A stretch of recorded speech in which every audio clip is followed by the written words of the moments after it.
सिर्फ काम करने से पैसे नहीं आएंगे, रोज काम करने से पैसे आएंगे। और सिर्फ रोज काम करने से पैसे नहीं आएंगे, सही दिशा में काम करने से पैसे आएंगे।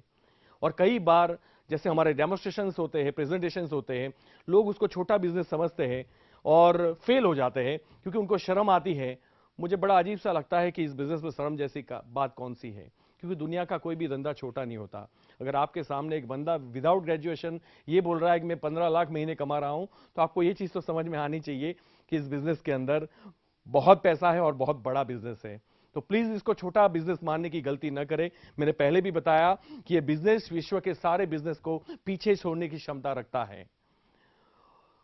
उसके बाद में छोटा ना समझे, क्योंकि मैं हमेशा एक एग्जांपल देता हूं कि अगर दुनिया का कोई भी बिजनेस छोटा होता तो जूते का बिजनेस कभी बाटा नहीं बनता और लोहे का बिजनेस कभी टाटा नहीं बनता।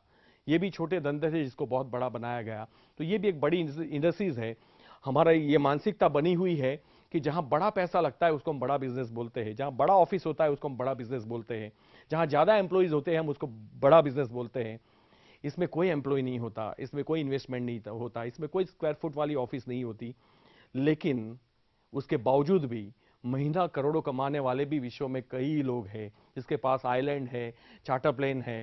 मतलब आप ये जो बड़े बड़े इंडस्ट्रियलिस्ट के सपने पूरे नहीं हो सकते, वो नेटवर्क मार्केटिंग के लीडर्स कर रहे हैं विश्व के अंदर। और मुझे पक्का भरोसा है कि मोदी केयर के अंदर भी ये सक्सेस स्टोरीज आने वाले 1-2 साल के बाद शुरू हो जाएगी कि किसी ने चार्टर प्लेन लिया, किसी ने बोट अपनी वाइफ को गिफ्ट कर दी और किसी ने आइलैंड खरीदा। तो ये चीजें हमारे मोदी केयर के अंदर भी हो जाएगा, लेकिन जरूरत यह है उसको डेडिकेशन के साथ करे, सही दिशा में करे और रोज करे। और कहते हैं कि जो लोग लेजी होते हैं ना, उनको दुश्मनों की जरूरत नहीं होती, वो अपने आप को ही गोली मार देते हैं। तो यहां जो लोग लेजी होते हैं वो सफल नहीं होते। आप पढ़े लिखे हो बहुत अच्छी बात है, ज्यादा कर सकते हो, नहीं पढ़े लिखे हो कोई बात नहीं, आप मेरे जैसे लोगों को देख के भी चल सकते हो। लेकिन अगर आप काम नहीं कर रहे हो, काम को टाल रहे हो, रिस्पॉन्सिबिलिटी टेकिंग एबिलिटी नहीं है आपके अंदर, क्योंकि हमेशा कहा जाता है कि रिस्पॉन्सिबिलिटी लेने की चीज है, देने की चीज नहीं है। और जनरली इस बिजनेस में आने के बाद लोग रिस्पॉन्सिबिलिटी देते हैं, लेते नहीं है, हमेशा अपलाइन के ऊपर डिपेंड रहते हैं। और हम एक बात हमेशा याद रखना, जो काम करेगा वो पैसा कमाएगा, जो काम करवाएगा वो पैसा नहीं कमाएगा। तो अपलाइन जो है वो बैसाखी होती है, उसको जितना जल्दी हो सके उसको छोड़ देना चाहिए, इंडिपेंडेंटली बन जाना चाहिए, सारे काम खुद कर लेने चाहिए, किसी भी चीज में शर्म नहीं रखनी चाहिए। शर्म आने के लिए बहुत सारे फील्ड हैं, वहां शायद हमें शर्म नहीं आती, लेकिन हमें डेमो करने में शर्म आती है या किसी के घर का दरवाजा खटखटाने में शर्म आती है। तो मुझे बड़ा अजीब सा लगता है कि लोग ऐसा क्यों करते हैं।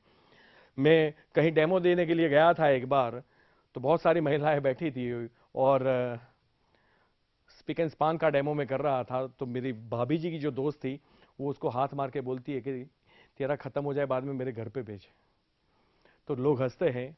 लोग जितने भी हंसते हैं ना आपके ऊपर, अगर आप फील्ड में जा रहे हो कि बस यही बाकी बचा था, यही बिजनेस करने के लिए बचा था, हो सकता है कि आपके ऊपर बहुत सारे बौछार हो जाए डायलॉग की।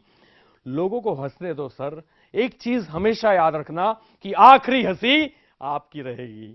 लोगों को जितना भी हंसना है उतना हंस लेने दो। उतने में मेरा दोस्त आया, तब मेरी इनकम ऐसी 10-15 लाख नहीं थी, 5 लाख रुपए थी। उसने मुझे पूछा कि अल्पेश तू 5 लाख कमाता है सही में?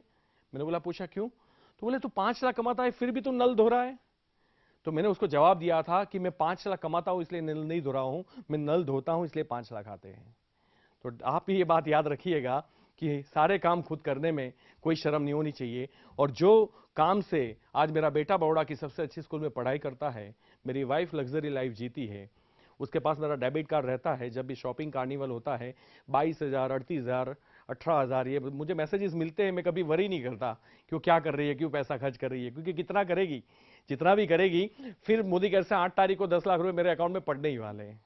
तो उससे कोई फर्क नहीं पड़ता कि, क्योंकि पैसे बचा बचा के मैंने किसी को अमीर बनते हुए नहीं देखा है, लेकिन पैसे कमा कमा के मैंने बहुत सारे लोगों को अमीर बनते हुए देखा है। और डेफिनेटली हम लोगों को भी पैसे कमाने के ऊपर फोकस करना चाहिए, बचाने के ऊपर नहीं करना चाहिए। तो शर्म नहीं आती। हम जिस झोपड़े में रहते थे, गांव था छोटा सा और 400 घर थे, सब मिट्टी के थे।